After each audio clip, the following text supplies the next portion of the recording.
만약에 갑자기 소리를 지르고 때로는 주장자로 제자를 후려치고 심지어 부처님한테 절하지 않는다고 선언하는 선사가 있다면 어떨까요? 오늘은 선종 역사상 가장 파격적이고 또 가장 수수께끼 같은 인물, 바로 임재선사의 세계로 깊숙이 들어가 보려고 합니다. 그의 가르침은요, 평범함 그 자체를 거부하고 우리한테 진짜 깨달음이 뭔지 아주 정면으로 묻고 있거든요. 자, 이 말 한번 들어보세요. 위대한 선승이 세상을 떠나면서 남긴 마지막 유언입니다. 뭔가 자비로운 가르침이라 칭찬이 아니에요. 오히려 자기 뒤를 이을 후계자한테 눈먼 나귀 새끼라니, 이건 뭐 거의 모욕에 가깝게 들리지 않나요? 바로 이 질문이 오늘 우리가 풀어야 할 핵심 미스터리입니다. 이 도무지 이해할 수 없는 마지막 한마디를 이해하기 위해서 우리는 임재라는 인물이 어떤 삶을 살았는지, 그리고 그의 혁명적인 가르침 속으로 깊이 들어가서 그 진짜 의도가 뭔지 한번 파헤쳐 보겠습니다. 자, 그럼 그의 죽음에서 시작된 이 미스터리는 잠시 접어두고요. 시간을 거슬러 올라가서 그가 대체 어떻게 이런 엄청난 스승이 될 수 있었는지 그 여정의 시작점으로 한번 돌아가 보죠. 임재라고 해서 처음부터 무슨 반항하였던 건 아니에요. 속세 이름은 형이었고요. 아주 효심 깊고 영특한 학자였죠. 불교 경전이란 경전은 다 파고들었는데 어느 순간 깨달은 거예요. 아, 이게 그냥 병을 고치는 처방전이지 약 그 자체는 아니구나. 지도만 보고 있을 순 없겠다. 그래서 그는 책을 덮고 살아있는 가르침을 직접 체험하기 위해 길을 떠납니다. 여기서 정말 흥미로운 그의 깨달음의 순간이 나옵니다. 스승인 황벽을 떠나려 할 때 황벽이 갑자기 주장자로 그를 내리치려고 해요. 보통 제자라면 어떻게 했을까요? 그냥 맞거나 피했겠죠. 그런데 임재는요, 그 주장자를 확 뺏어들더니 오히려 스승을 때려버립니다.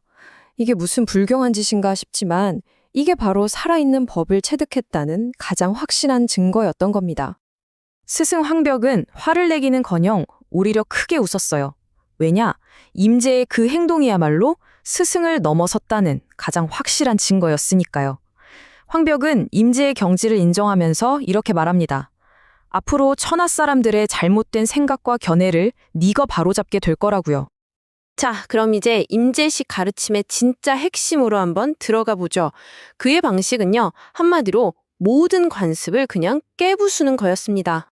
기존의 가르침이 경전 읽고 차근차근 꿰달아가는 방식이었다면 임재는 완전 달랐어요. 그는 제자에게 갑자기 할! 하고 소리를 지르거나 주장자로 방! 하고 내리치거나 아니면 도저히 대답할 수 없는 질문을 던져서 생각의 회로 자취를 끊어버렸습니다. 일종의 충격 요법으로 제자를 그냥 즉각적인 깨달음으로 밀어 넣으려 한 거죠. 그의 방식이 실제로 어땠는지 한 일화를 보면 딱 감이 와요. 임재가 법문 중인 한 선사에게 다가가서 이렇게 묻습니다. 칼을 뽑지 않고 어떻게 이길 수 있겠습니까? 이건 그냥 질문이 아니에요.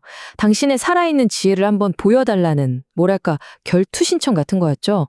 상대 선사의 대답은 침묵이었습니다. 물론 선에서는 침묵도 훌륭한 답이 될 수 있죠. 하지만 임재한테는 그게 충분하지 않았어요. 임재는 여기서 멈추지 않고 더 파고듭니다. 어찌하여 살아있는 방편이 없으십니까? 그러니까 지금 이 순간에 살아 움직이는 지혜를 보여달라고 그렇게 요구하고 있는 겁니다.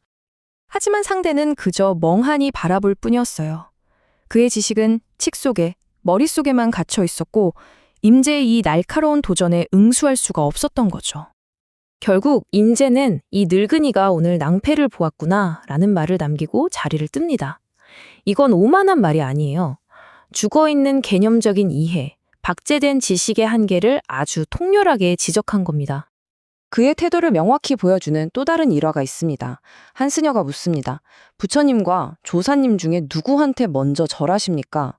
그러자 임재가 뭐라고 답하냐면 나는 둘 다에게 절하지 않는다 라고 해요. 이 대답의 핵심은 아주 명확합니다. 진짜 권위는 밖에 있는 게 아니다.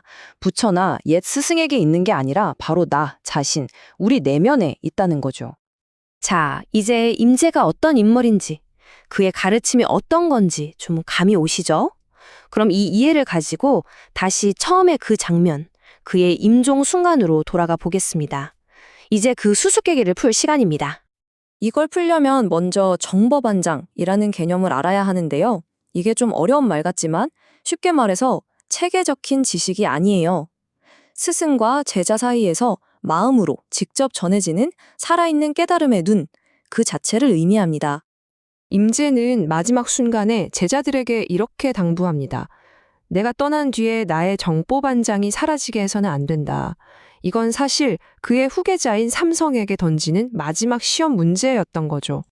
이때 삼성이 나섭니다. 그는 스승의 가르침을 말로 길게 설명하지 않아요.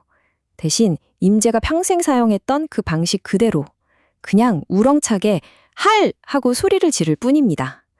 이게 무슨 뜻이겠어요? 제가 바로 당신의 살아있는 가르침 그 자체입니다. 라는 말보다 훨씬 더 강력한 비언어적 선언이었죠.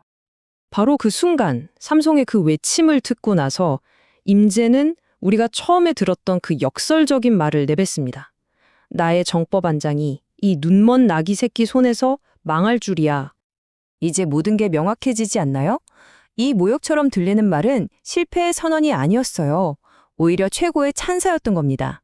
삼성이 그냥 스승을 흉내내는 앵무새가 아니라 자신만의 방식으로 살아있는 법을 완전히 체득했음을 인정한 거죠. 스승을 뛰어넘어서 자신만의 길을 가는 바로 그 눈먼 나귀가 되었을 때 비로소 스승의 가르침은 진짜로 이어진다는 역설. 이제 미스터리가 풀렸습니다. 그렇다면 1000년도 더 지난 이 임재의 지혜가 지금을 사는 우리에게는 과연 무엇을 말해주고 있을까요? 임재의 가르침은 시대를 초월합니다. 한마디로 모든 외부의 권위에 의문을 품으라는 겁니다. 책이나 다른 사람의 말이 아니라 바로 당신 자신의 직접적인 경험을 믿으라고 말하죠.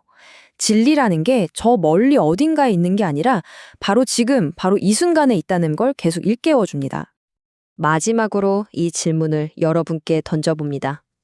수많은 정보와 의견이 당신에게 무엇을 믿고 어떻게 살아야 할지 끊임없이 말해주는 이 세상에서 여러분은 과연 임재처럼 자신만의 할을 외칠 준비가 되어 있습니까?